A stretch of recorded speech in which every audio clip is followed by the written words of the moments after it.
Welcome back to the workshop. This video is especially for those of you who enjoy the general woodworking videos. And so what I'm going to show you is how I make these little secret drawers that I put in my puzzle boxes, puzzle cabinets. You may have seen them. I use them in the Apothecary has one. Reach back in here, we've got a secret drawer. Secret drawer comes out and there's our vintage item. The Puzzle Box 4 has one. If you know any of my puzzles, you know you're not finished. And if you look inside, you can kind of assume you're not finished because there's something going on down there. So there's a bar down here. Pull that out. It has magnets on both sides. And then there's a drawer. A little drawer popped out. A little hidden drawer. That comes out. Put this back. Little drawer.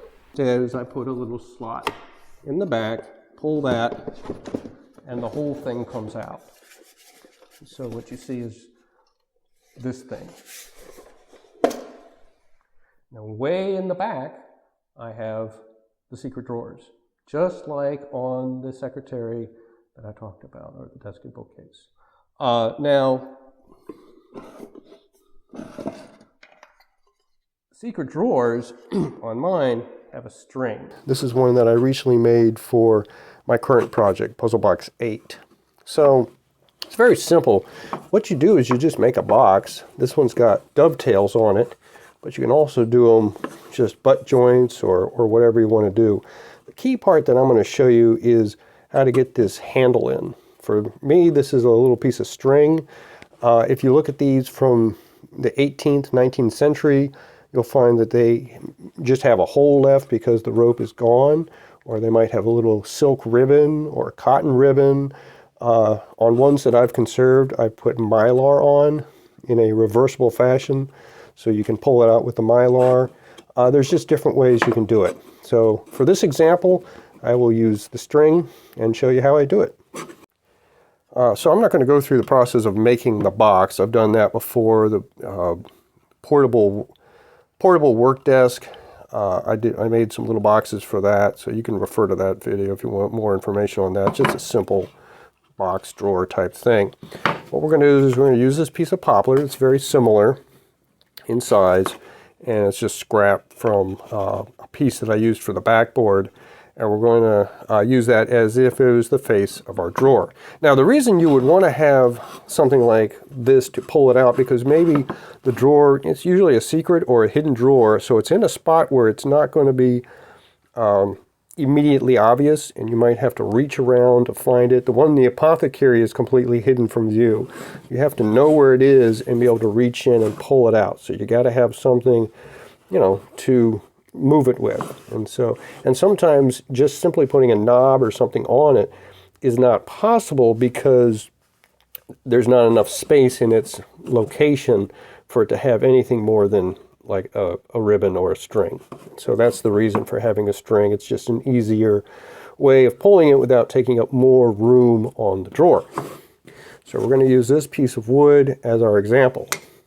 So first thing I do is take a rule, figure out it's about 5 inches, so I'm going to mark off 2.5. I'm going to take that this way.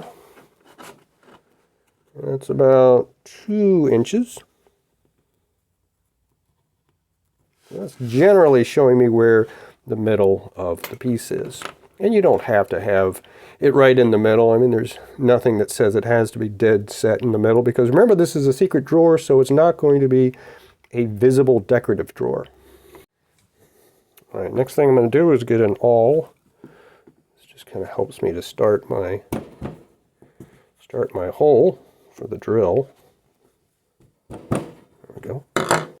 Okay, so now I've got it on a piece of scrap that I'm going to use to drill over, so it'll go into the scrap piece and not into my bench. And get a couple scrap pieces here so I don't get the indentation of the clamp into the piece.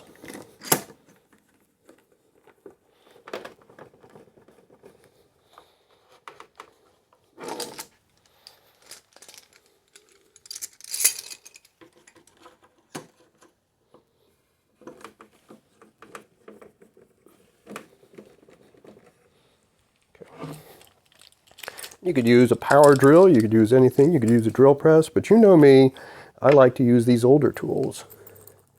And that's my prerogative.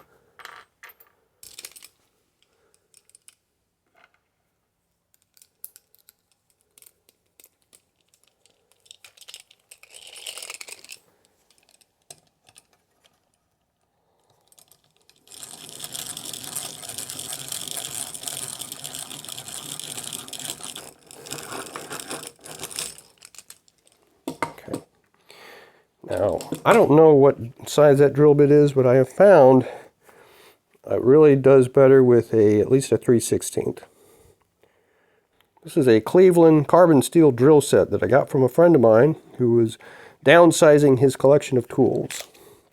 And they do still work. Not as sharp as they probably were originally, but it doesn't really matter for what I'm doing.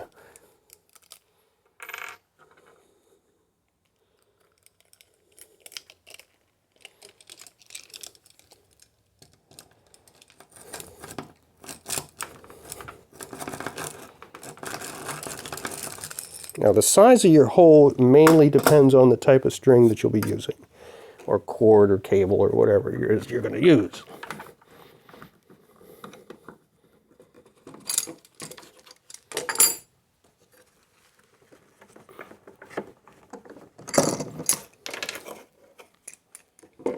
Okay. Now this is the reason why you put something underneath, so you don't have a blowout on this side. All right, next thing I'm going to do is get the string. Now there's different kinds of string out there. I have done it with this very basic string. This is a very sort of a natural cotton string. But for this example, I'm going to use this stuff. This is more of a nylon or synthetic based string, but it also, the end will very easily come apart. And so when you're trying to fit something like this through a hole, it's not going to go. I mean, you can wet it and do all that sort of thing, but I find it very difficult. So the best way I have found to deal with this is something similar to what they do when you get a rope cut at a hardware store, and that is to apply some fire to the end. And what that's doing is burning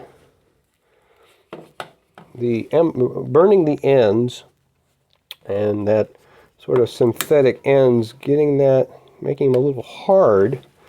Maybe it smokes a little bit. I got a little bubble on there, so I'm going to wait a few seconds before I touch it. But it's basically going to make it harder, and so that will allow me to fit it through the hole eventually. Okay. And taking that, it may still have a little problem, but at least you can kind of push it in, and then using a tool, an awl or something like that, kind of help poke it through, at least to get to the other side.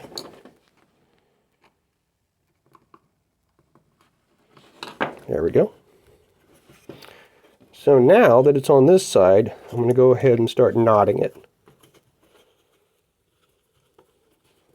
And I'll just have to do this several times.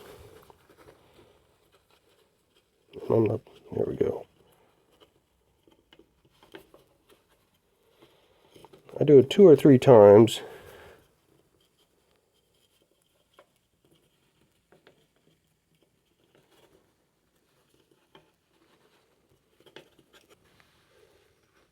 Okay. Give it a tug.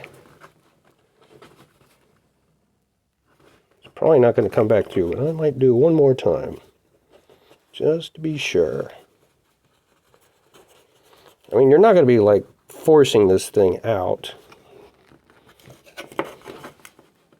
There we go. It's not going to come back out.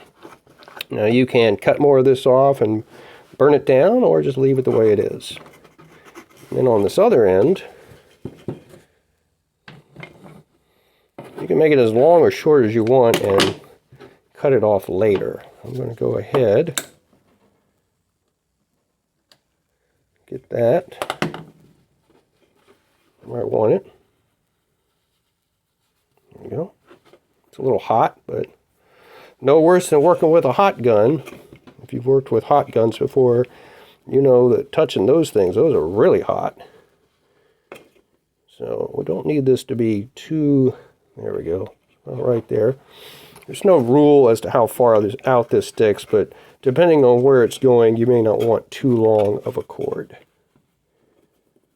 So we'll just keep, you want to be sure that you do it at the knot so you don't have double knots.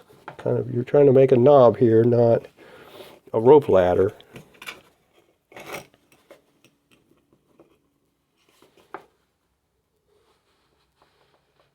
You only need so much for this. You just want to make sure it's not going to come back in. Not that that would really be an issue, but if it's kind of where you want it, then you can go ahead and cut it off. And I would definitely fire that off.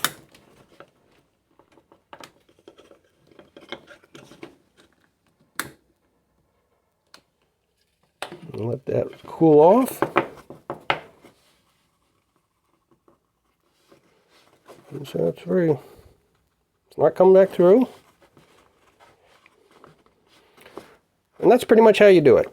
So it's just like this one here. It'll allow you to pull your drawer out from wherever it's being hidden in your box or cabinet or whatever, and it makes a functional part of your project. Thanks for watching.